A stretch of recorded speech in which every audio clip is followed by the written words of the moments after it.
Hola, ¿qué tal? ¿Cómo están?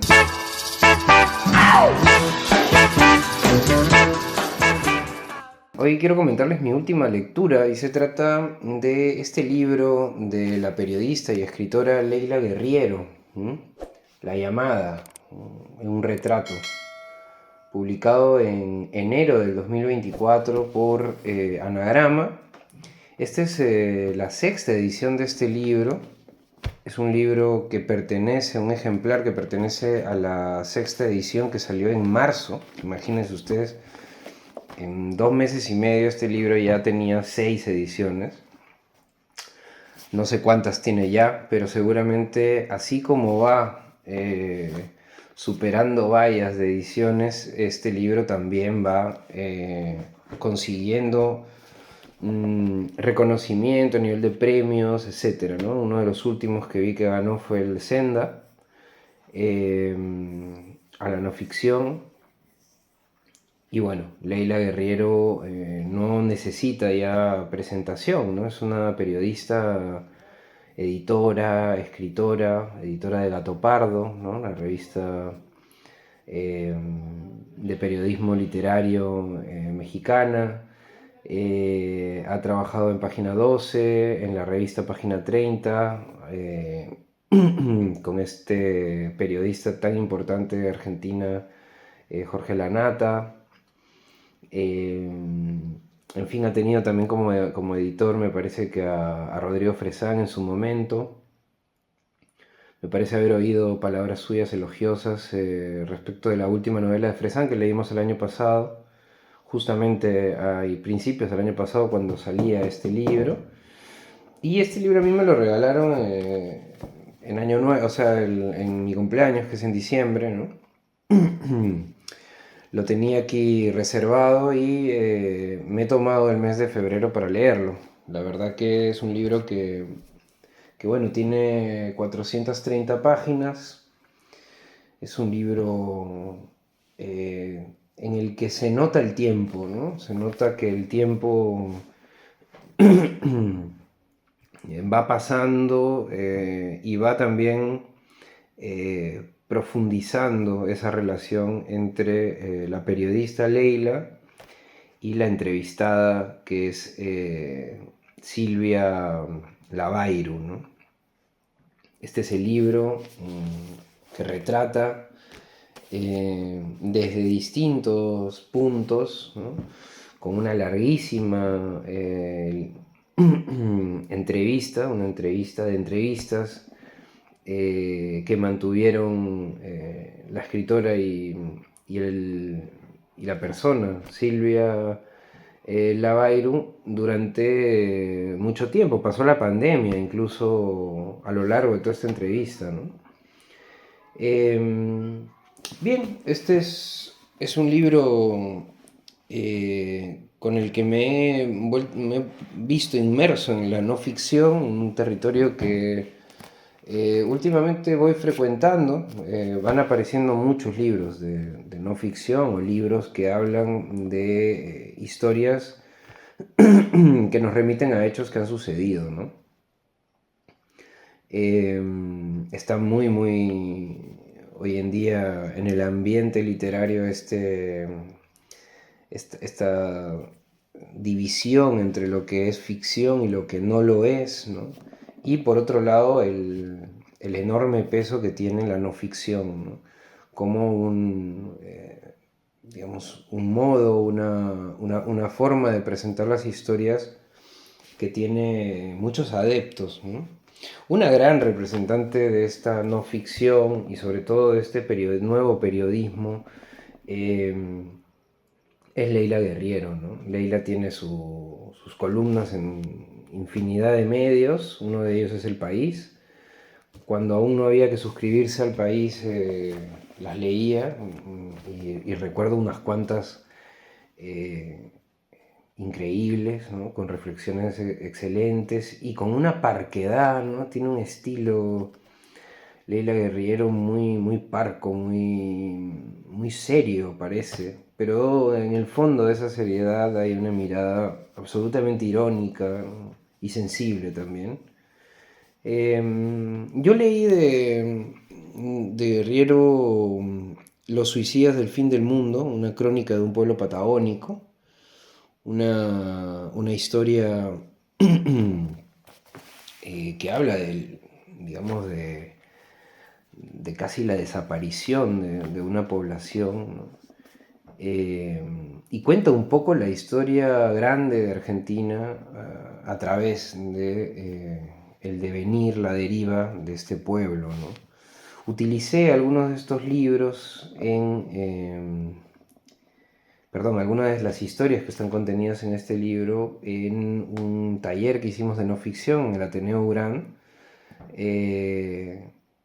un poco para que los alumnos vean también cómo podemos romper la linealidad del tiempo sin romper la veracidad o verosimilitud del texto, ¿no?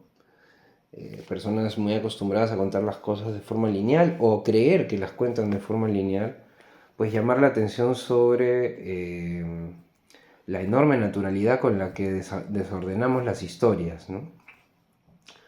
Y entonces ahí yo, cuando leí ese libro, me di cuenta de que quería leer más a Leila Guerriero. Y miren, ha llegado la llamada, ¿no? La llamada, el retrato. Sí, es un libro fantástico, fantástico por muchos motivos, ¿no? Eh, Vamos a hablar un poco de los motivos por los que a mí me ha parecido un libro extraordinario, ¿no? En primer lugar, es un libro que no tiene partes, ¿no? Es un libro que empieza y termina, no está fragmentado en primera, segunda, tercera parte, no hay capítulos. Simplemente hay espacios elípticos que van separando una serie de fragmentos, ¿no? Es una historia fragmentada donde nos van dando datos de diferentes momentos de la vida de Silvia. Hay una cierta linealidad biográfica, ¿no?, que nos va a ir llevando por toda la trayectoria de este personaje. Un personaje, una familia pudiente, ¿no? Un personaje, padre militar, ¿no? Y que sin embargo muy, muy jovencita se mete pues en toda esta movida de las izquierdas radicales y termina formando parte del movimiento montonero, ¿no? Un movimiento de insurrección, casi guerrillero, ¿no?, que cuando llega la dictadura a Argentina, pues los empiezan a liquidar a todos, ¿no? Los empiezan a liquidar, los raptan, los matan, los desaparecen. Ahí están esas historias tenebrosas de gente a la que mataban y tiraban por aviones, ¿no? O en barcos incluso también. Yo recuerdo una vez en Lima, en una Bienal de Arte, debe haber sido en el año 2000 o por ahí, que había una habitación en la que una artista argentina había puesto todo el suelo, había hecho como unas especies de baldosas de resina con carne, ¿no? Y era como nosotros caminábamos encima y se veían como unas imágenes de estos barcos y luego de malla metálica con la que enrollaban a todos los cadáveres, una cosa horrorosa, ¿no? Todas esas historias tan terribles de las épocas de las dictaduras latinoamericanas eh, y que sucedieron también en Argentina, por supuesto, ¿no? Una de esas personas, una de las personas que estuvo secuestrada pero que no mataron fue justamente Silvia Lavairo, ¿no? Esta mujer, es una mujer muy llamativa, ¿no? Tiene unos ojos, dice Leila en algún momento, eh, ojos azules a alta velocidad. Rubia, una mujer, bueno, de una figura muy, muy llamativa, no pasaba desapercibida por ninguna parte y por otro lado todo el mundo se moría por ella, ¿no?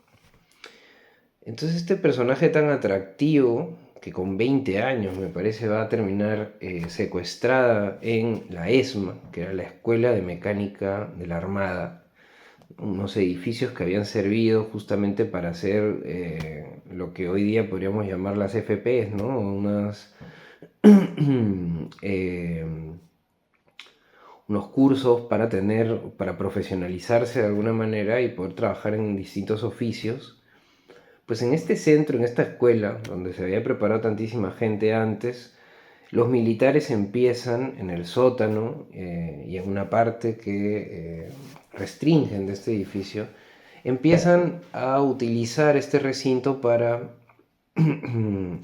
torturar a las personas, para mantenerlas en cautiverio, para violarlas también y también para que den a luz si es que estaban embarazadas, ¿no? Estos niños nacían y generalmente los regalaban a las familias de los militares, ¿no? Imagínense. A veces incluso mataban después del parto a la madre, ¿no? En el caso de Silvia Lavairo, que estuvo ahí me parece que 1 año y medio, un poco más, ella dio a luz, pero se salvó de que le quitaran a la hija y la regalaran a otra familia, justamente por una llamada, ¿no? Una llamada que es vital en la historia, porque por esa llamada de alguna manera se entiende que los militares tuvieran esta deferencia con ella, y esa niña que nació aquel día en la mesa, encima de la mesa de un cuartito, pudiera ser entregada a los abuelos, ¿no? Entonces, esta mujer con 20 años vivió todas estas cosas, ¿no? Vivió, como les digo, el hecho de ser montonera, de participar en algunos atentados, de que la amenazaran, de que se fuera de Argentina, no se fue, ¿no? Y al final la secuestran, ¿no? Luego la secuestran, la maltratan, le hacen unas cosas horribles. Nace su hija en la cárcel, en esta cárcel que era la ESMA. Y finalmente la liberan, y cuando la liberan eh, no termina la tortura. ¿Por qué? Porque al ser sobreviviente, pues la gente que había sido montonera también, que está exiliada en España, donde ella va a vivir después de todo esto, la rechaza y la trata como una traidora, ¿no? Además, antes de que la liberaran, la utilizan como infiltrada, para que se haga pasar como prima o pareja, me parece que es prima o hermana de uno de los militares, y termina con esa infiltración participando de uno de los, eh, digamos, de los ataques de estos militares a las Madres de Mayo, ¿no? Y parece que muere gente, ¿no? Hay unos cuantos muertos. Y bueno, pues este rumor de que ella había colaborado, ¿no?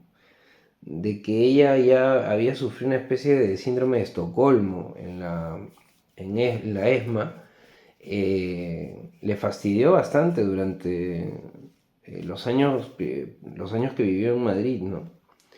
Y muchos años después, pero muchísimos años después, ella decide participar en un juicio contra estos militares para acusarlos, ¿no? Y que no queden impunes de todo lo que había sucedido allí. Eh, Sin embargo, lo que me da la sensación es que este libro me ha gustado más que por la historia, que también es muy impactante, pero que es una historia que se repite y se ha repetido constantemente. Y yo como peruano debo decir que he crecido siempre en el entorno de este tipo de historias, ¿no? Porque el Perú es un país, como Argentina también, en el que las dictaduras se han sucedido con violencia de movimientos terroristas, pero luego han habido dictaduras genocidas que, bueno, todo este tema, ¿no? De la memoria y la reconciliación ha formado parte de mi entorno, ¿no? Y entonces las películas, las novelas, las obras de teatro, los discursos, las puestas en escena artísticas, las exposiciones fotográficas, todo ha incidido muchísimo siempre en estos temas, en las víctimas, en las personas que han sufrido. Luego se abrió un poco más el umbral, empezó a verse también el otro lado, etcétera. Pero son historias cargantes, son historias que al final uno termina un poco ya como agotado, ¿no? De toda esta masacre humana que ha sido y que es, ¿no? Ya no felizmente en los países en los que nosotros vivimos, Latinoamérica, España, pero que lo sigue siendo en otras partes del mundo, ¿no? Y esperemos que no vuelva, por supuesto, ¿no? Pero ¿por qué este libro me ha gustado? Me ha gustado porque sobre todo es un libro que amplía el retrato.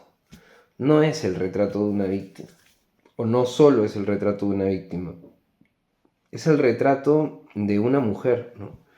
De la vida de una mujer que tiene más de 60 años, que vuelve a vivir a Buenos Aires, porque vuelve con un viejo amor, un amor perdido, un amor trunco que queda cortado en la adolescencia, porque ya estaba en otro mundo, estaba en otra galaxia, iba a otro ritmo, ¿no? Que este tal Hugo, ¿no? Y cómo después de años, ¿no? A pesar de que intentó, cuando fue liberada, comunicarse con él, decirle que estaba viva, etcétera, ¿no? Y todas esas cartas y llamadas son bloqueadas por la madre de este Hugo, ¿no? Como después de más de 40 años, si no me equivoco, pues estos dos se reencuentran, se terminan de enamorar, ¿no? Sobre todo ella de él, porque él siempre estuvo enamorado de ella, y finalmente se van a vivir a Buenos Aires, ¿no? Entonces es el regreso de esta mujer a una ciudad que seguramente tuvo durante mucho tiempo resonancias terribles, ¿no? Luego la actitud que tiene Silvia Lavalle es increíble, ¿no? Es una mujer con un temple impresionante, o sea, no se perturba, cuenta las cosas con un coraje, con unas agallas increíbles, y relativiza mucho, ¿no? Detesta la mirada victimizadora, ¿no? De las personas que fueron víctimas, valga la redundancia, de el abuso de poder, ¿no? De las fuerzas paramilitares argentinas. En fin, en este libro vamos a ver además que participan muchísimas personas, o sea, no solo los amigos de Silvia, sino los enemigos de Silvia, aquellas personas que no confían en ella o que dejaron de confiar en ella. Hay crítica, aparece Martín Caparrós, en fin, es un collage impresionante que termina dejándonos una imagen bastante parecida a la foto de la portada, ¿no? Esos ojos brutales, ¿no? De esta mujer compleja, ¿no? Muy compleja. Eh, y entonces esto eleva, ¿no? La obra, ya no es la obra nada más de no es una tragedia, no es solo la tragedia de alguien que sufre algo irreversible, sino que después de sufrir esto tan terrible, la vida continúa y continúa durante muchísimos años, ¿no? Es una sobreviviente de largo aliento, ¿no? Y ese largo aliento hace que esta tragedia se vaya transformando más bien en un drama, ¿no? Incluso en una comedia, en el sentido de que no hay en sí un final fatídico, sino que más bien la vida se termina proyectando, ¿no? Y de hecho la novela termina en un estado de proyección, ¿no? A pesar de que en los momentos en los que ella estaba encerrada, ¿no? Decía que ella estaba como una especie de limbo entre la vida y la muerte, ¿no? Y ya sobre las últimas páginas conmociona un poco ver que ella se sigue sintiendo, ahora que se mueve entre Madrid y Buenos Aires, en el limbo, ¿no? Ese limbo que la acompaña y que probablemente la acompañará siempre. Hay un párrafo que se repite muchas veces en este libro. Yo al principio pensé, oye, ¿esto es un error o qué cosa? Pero no, es totalmente adrede y nos muestra algo de lo que hablaba hoy, que estaba escuchando a Vilamatas hablar sobre un texto, escribir de Margarit Duras, y que es que la necesidad del silencio, ¿no? En el estilo. El estilo necesita silencio, ¿no?